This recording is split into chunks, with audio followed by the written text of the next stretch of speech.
अस्सलाम वालेकुम, क्या हाल है सब भाइयों का। तो ये मैं आया हूँ आज अपने खूह पे, ज़मीनों पे। तो ये हमने बीजा हुआ है खरबूजा। तो अबे जल्दी बोल, कल सुबह पनवेल निकलना है। बस देखने आया था। अच्छा, हमको सिखा रिया है। और ये डॉग है जो मेरे पीछे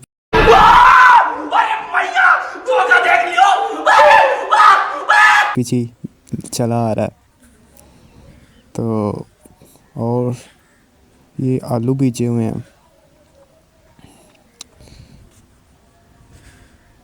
One hour later.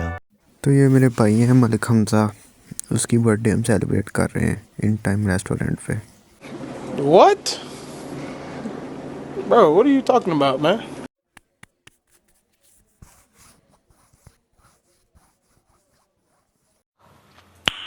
Nice.